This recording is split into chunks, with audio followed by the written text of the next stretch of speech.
Merci pour vos retours sur cette vidéo, ça fait plaisir. Albert est toujours disponible gratuitement. Je vous laisse avec la vidéo, c'est parti. Je suis le cornichon, toujours prêt à tomber, mais je me relève encore avec le goût d'essayer. Je suis le cornichon, oui le roi des ratés. Je fais sourire mes défaites et je continue d'avancer. Cornichon, cornichon, je plie sans me casser. cornichon, cornichon, J'apprends à recommencer.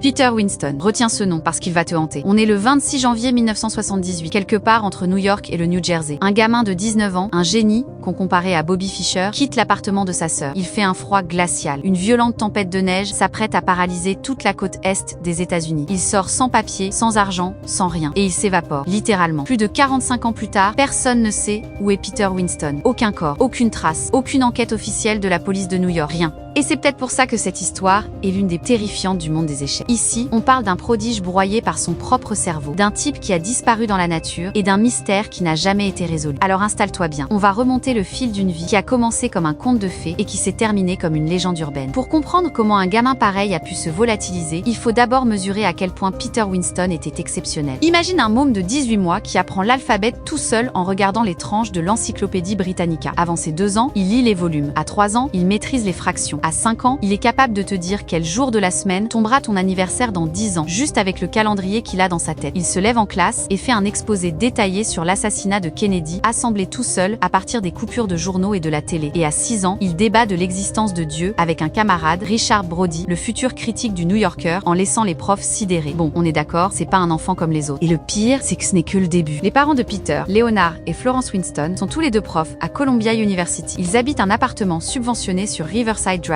à Manhattan. Le petit est tellement en avance qu'à 5 ans, il est admis à Sands Point Elementary, une école pour enfants surdoués de Long Island. Et en 1964, quand il a 6 ans, le Saturday Evening Post, un magazine national, lui consacre un long article en couverture avec ce titre: Boy Genius. Le journaliste Gilbert Milstein le décrit comme un gamin vif, intense, avec des cheveux blonds foncés, des yeux noisettes, de grandes oreilles et une bouche large et vulnérable. Un portrait qui en dit long. Le môme est une rockstar. Un psychologue qui le teste à l'époque écrit noir sur blanc: Peter est un véritable génie. Il a 5 ans et 5 mois et son niveau d'information, de raisonnement arithmétique, d'attention et de concentration équivaut à celui d'un ado de 15 ans et 10 mois, projeté littéralement 10 ans dans le futur. Et sa mère, Florence, lâche une phrase prémonitoire dans l'article: peut-être qu'il ne pourra pas utiliser cet immense potentiel. Peut-être que quelque chose va lui barrer la route. Elle ne croyait pas si bien dire. Et ce quelque chose, ça va être les échecs. Peter apprend à jouer avec son grand-père, mais son père, lui, est con. Il est chimiste. Il pense que son fils a un don pour les maths et que les échecs, c'est un piège qui va lui bouffer la vie. Et en 1967, quand Peter a 9 ans, son père meurt brutalement d'une crise cardiaque. Un choc immense. Et c'est là que Peter plonge à corps perdu dans les échecs comme pour fuir le deuil. Et très vite, il cartonne. Il gagne le championnat des écoles élémentaires de New York avec un score parfait de 12-0.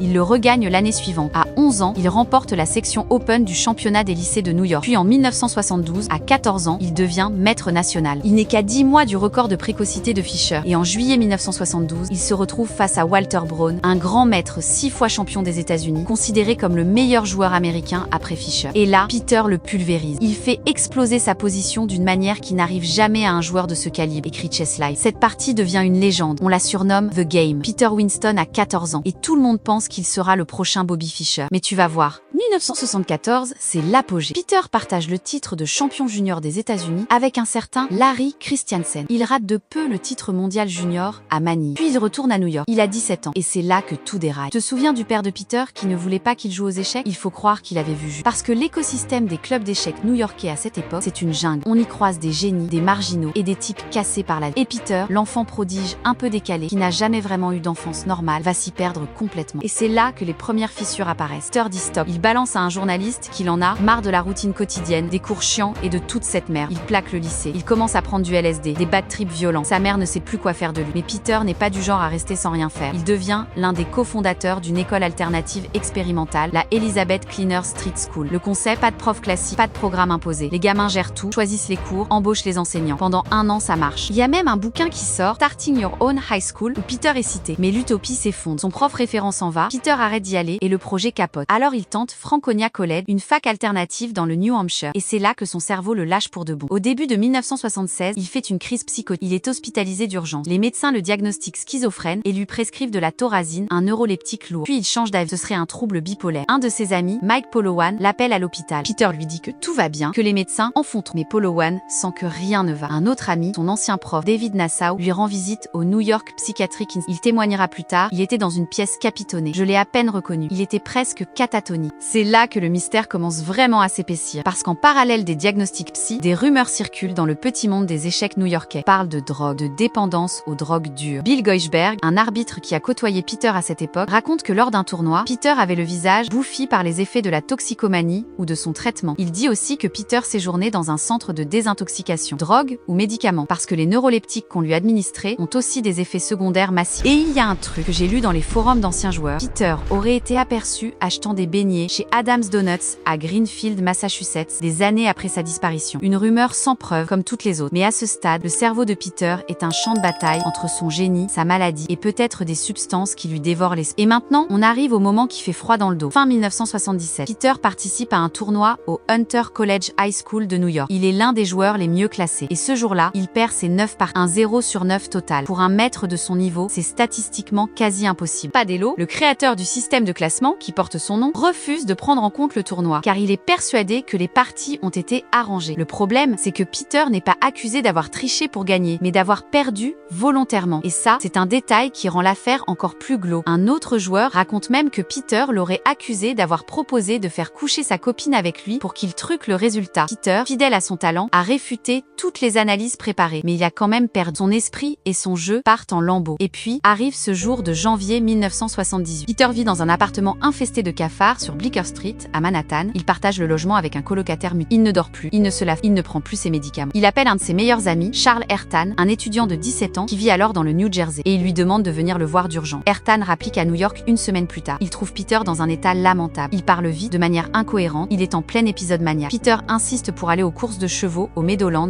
dans le New Jersey. Il veut parier. Alors Ertan accepte. Ils prennent le bus depuis Port Authority. Dans le bus, ils chantent Melancholy Man des Moody Blues, un choix de chanson que Ertan trouve étrangement approprié. Ils arrivent à l'hippodrome. Peter joue, perd et refuse de s'arrêter. L'horloge tourne, il est minuit passé. Mais ce n'est pas encore la fin de l'histoire, parce que, accroche-toi bien, Peter Winston ne disparaît pas ce soir-là. Il appelle sa sœur, Wind Winston, depuis l'hippodrome. Sa sœur, qui deviendra plus tard avocate dans le Maryland, prend sa voiture, va le chercher dans le New Jersey et le ramène chez elle, à New York, pour la nuit. Le lendemain matin, Wind lui impose un ultimatum. Il peut rester, mais à condition d'aller voir un médecin tout de suite. Peter refuse. Il se lève, il sort de l'appartement, il laisse derrière lui son portefeuille, ses papiers d'identité, tout. Et là, il disparaît pour de bon. Et ça, c'est l'une des plus grandes clés du mystère. Pourquoi Peter a-t-il refusé l'aide médicale? Qu'est-ce qui lui faisait si peur chez les médecins? Un de ses amis racontera plus tard que Peter avait été interné de force en hôpital psychiatrique, dans une pièce capitonnée, sous neuroleptique lourd. Peut-être que dans son esprit fragmenté, la simple idée de retourner là-bas était pire que de tout risquer en pleine tempête de neige. Et c'est là que la nature s'en mêle. Quelques jours après la sortie de Peter de chez sa sœur, le grand blizzard de 1978 s'abat sur New York. Une tempête de neige historique avec des vents de plus de 110 km/h qui paralyse toute la côte est et fait une centaine de morts. Peter est dehors, sans manteau, sans argent, sans rien. Et là, les théories s'emballent. Hypothèse numéro 1, la fugue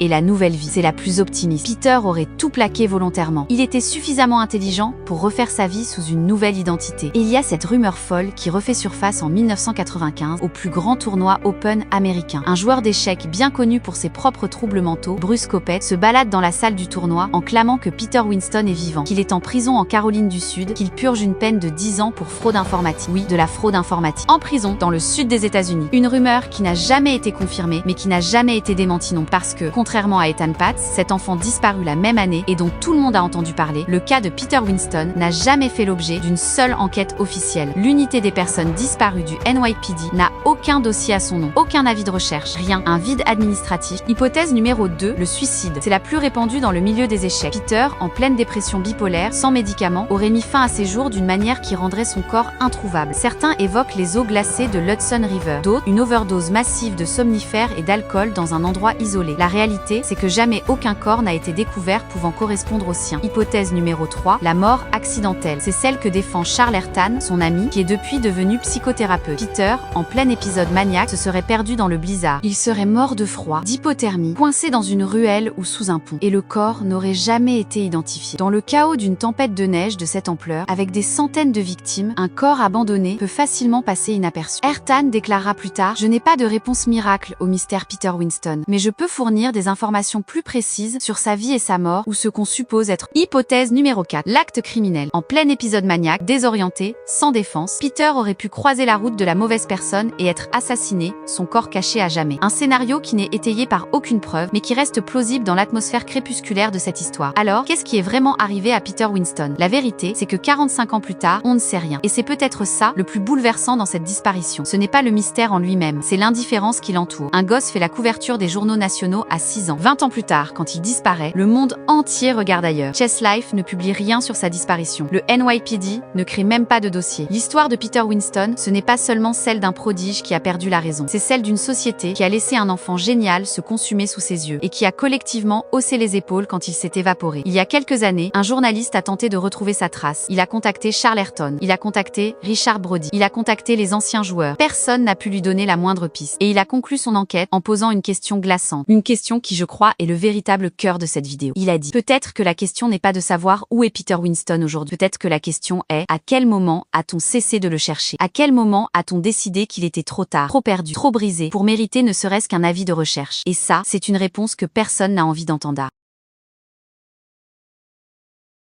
Si tu vas plier.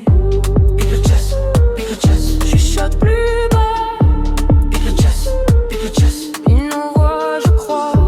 Pique le chest, le mur c'est tout. Pique le chest, viens près de nous.